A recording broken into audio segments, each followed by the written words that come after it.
picture is done. And I love how this came out.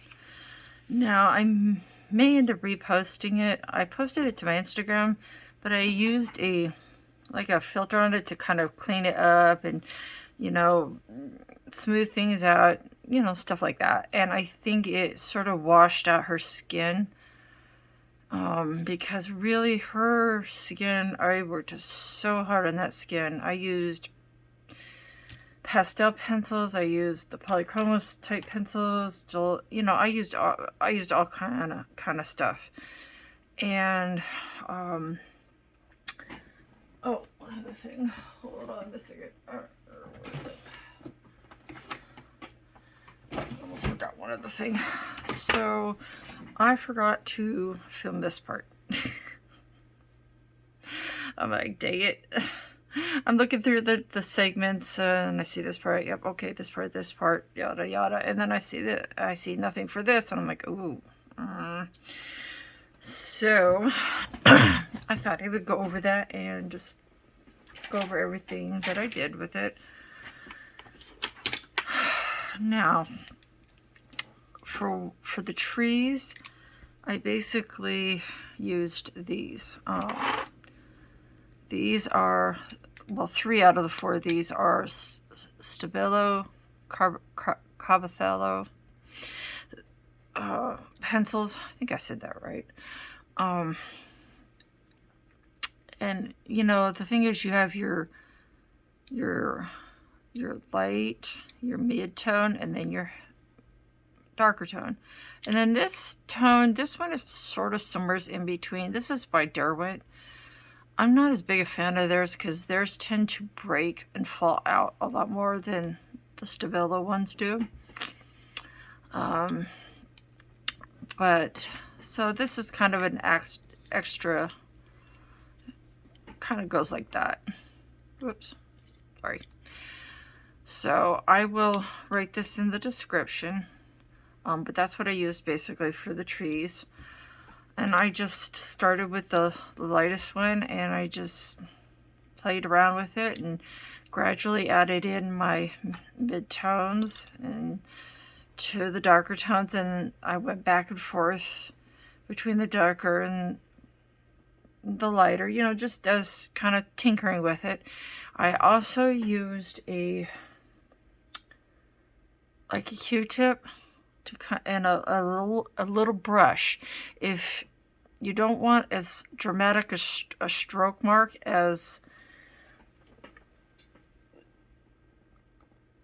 the Q-tip will produce, then just get like a paintbrush you don't care about, a really soft one. I recommend an old paintbrush, like a watercolor brush, like that you know, I mean, they can be washed, so I wouldn't use like a high-end type watercolor brush, but you know, one of the nicer but lower-end watercolor brushes they're really super soft usually because they're for watercolor.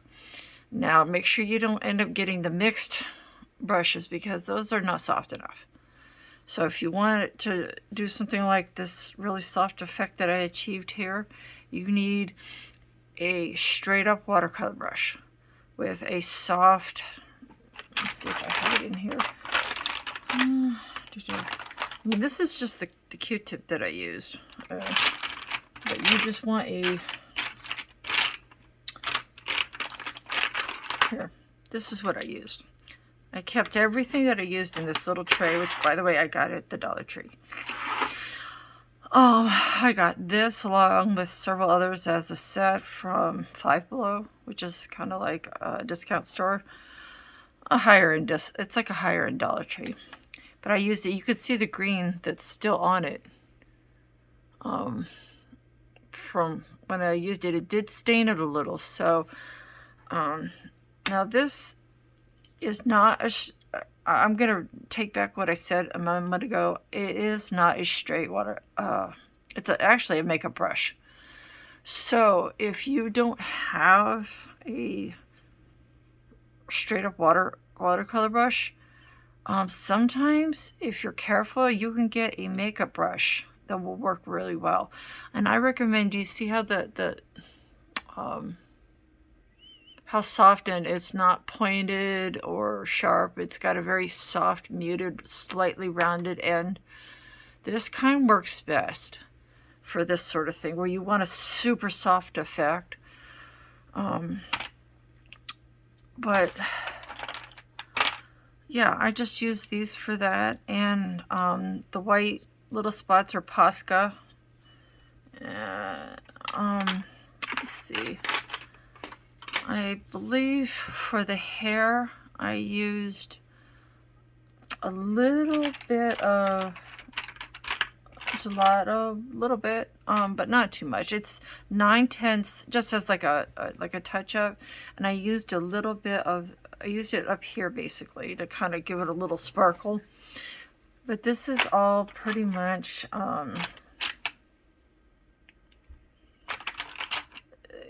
these colors for the hair. That's pretty much these. I think there was one other, yeah, there's a cream. It's pretty much these colors. There, I think there's like one more. I pretty much use these. Now I do apologize, when I was trying to show it to the camera, as you can tell, it is very shiny here. So my phone has a hard time focusing on that. And I don't have a big, like, regular type camera I've seen some people use. I don't have the money for it. But I will list everything that I use, which, except for my Jane Davenport pastels, are in here, this tray, and these. I use these a little bit on the skin as just kind of a top layer to kind of smooth some of the marks and lines out. I had to cover up a little bit right here and up here because I sort of made a mess of it. And this stuff is really great for that sort of thing. If you find that you're doing skin with pencils and you mess up, grab something like this, or pan pastels. You know, this is essentially a more generic version of pan pastel, and it can really, as you can see, it can really save your picture. So I think, oh yeah, I use this one too. I also used for this, I used this,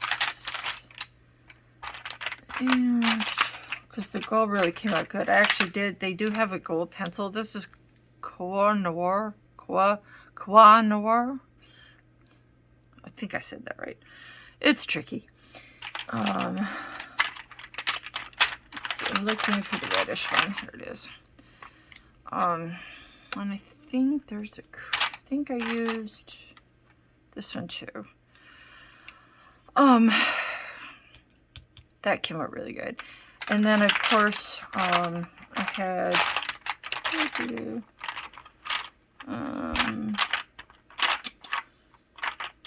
I'm looking for, well, these are some of the gelatos.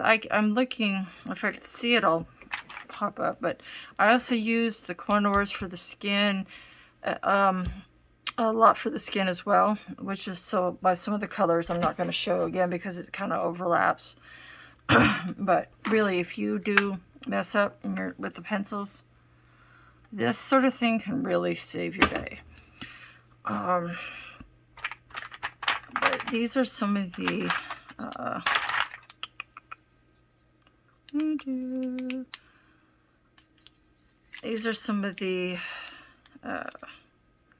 Faber Castel gelatos that I use. There is one more that I put away. It's kind of, I used it in the hair a little bit and right up in here for the gold. And I think my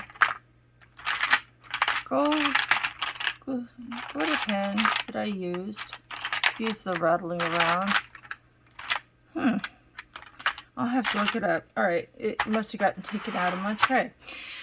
For the gold bits right here, I don't know if you can see that. Isn't it gorgeous?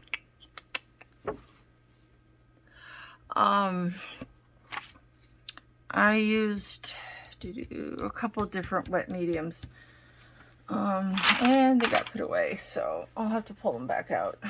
But I will go through my video and I will put it in the description. I really, really love how this came out. So, but the other thing that I used, the red was used over top of the Koh-l-noor pencils that I used predominantly in this picture.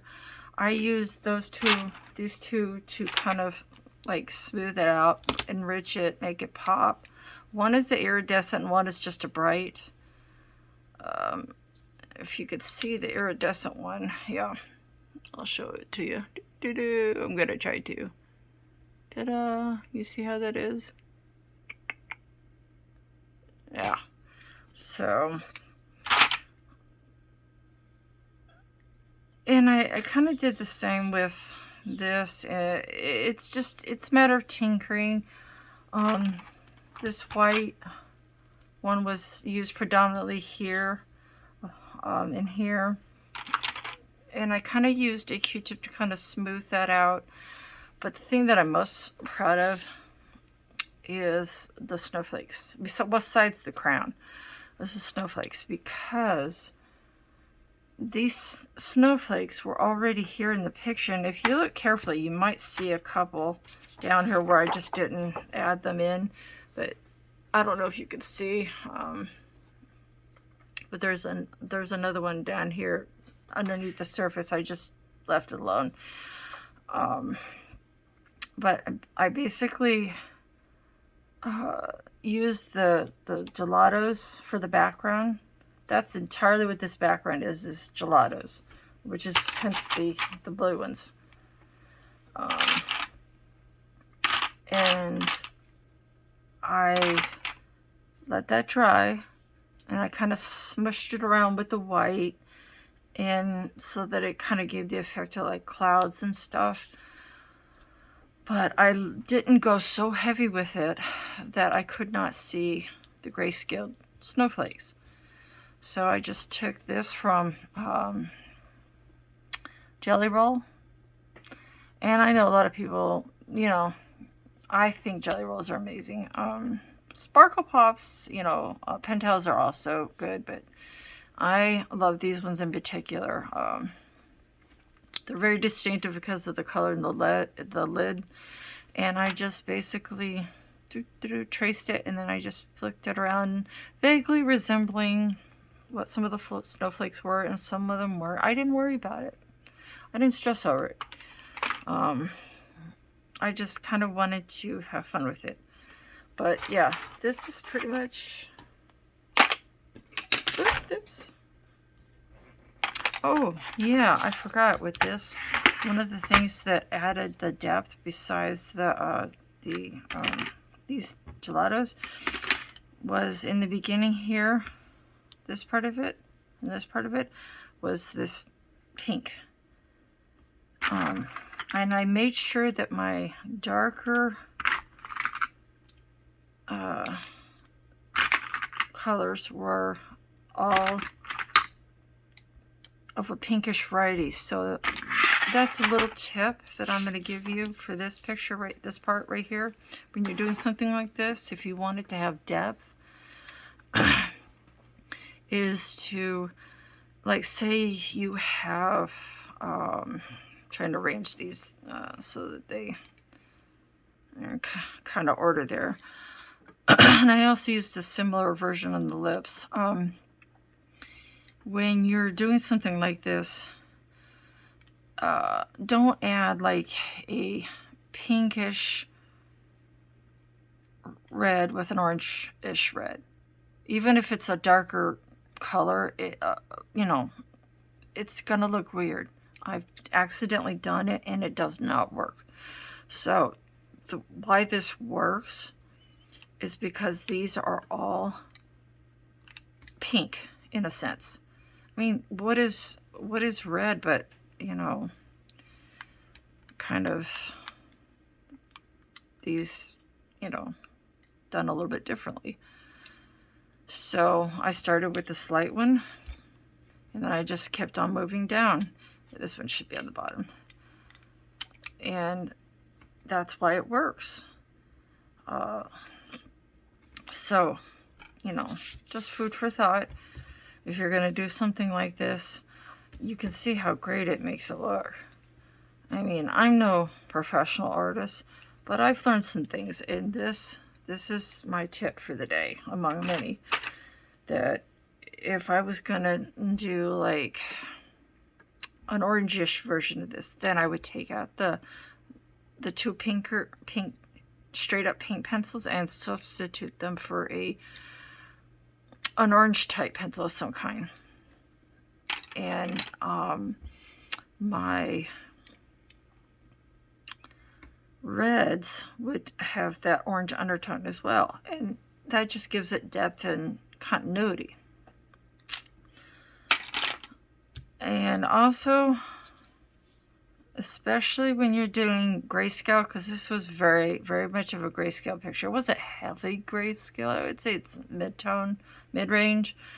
But you can tell here that it was a bit heavily grayscaled in the hair. And so your best bet with that, something like that, is to start with a lighter tone. Don't go straight in for the darker tone just because it's in the shadow area. Because if you do that, it's just going to get darker and darker and darker. So just grab, in this case, grab your, I grabbed one of my mid-tones. I didn't grab the lightest one, but I grabbed a mid-tone. And I worked it from the mid-tone up to the light, and then I worked it back down a little bit into a more darker. And then I grabbed, this does have a bit of Faber Castel Gelato. I believe it was like the sparkly goldish type one, whose name escapes me at the moment. It's in their iridescent set, I believe, one of them. There's like two. And I just kind of use that to kind of give it a little shine and stuff like that. So don't go straight for the dark, because it will just ruin it. I made that mistake, and when I was watching Ruth Anderson, she is a phenomenal artist. I learned how to do grayscale from her.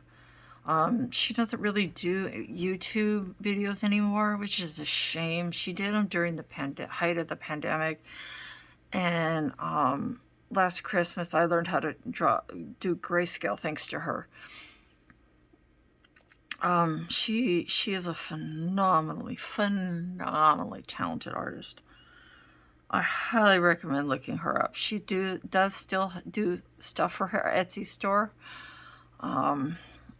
But that's another subject. Anyway, I highly recommend checking her out. The artist here that did this picture is Julia Spiri, S-P-I-R-I. There was like a little mini colorathon featuring her work. Like this spring, I think. Maybe something along those lines. So I have a bunch of her stuff, and I thought this is an appropriate time. It's kind of Christmassy, but it wasn't too far past Christmas, so that's why I chose to do this one. And I really do love the way it came out. I think it's pretty great. So I will put all this, and even saved a couple of my tools. Real quick before I go. And I have to show you guys this, because this came in like about a set of 3. I don't remember who streamer I saw using these. Oh, My brain is searching. There was a streamer I saw using these, and I thought, well, that's interesting.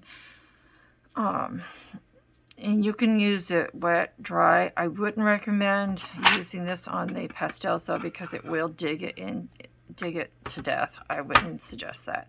However, for the gelatos, your water-soluble crayons, I basically put my crayons onto this board, which I highly recommend also. And I just and then I smoothed it out with a couple different things. One of them, this brush, this watercolor type brush. And I also used for her down here, I used this tool, which also comes in different sizes, set of like different sizes. This one is, I got in the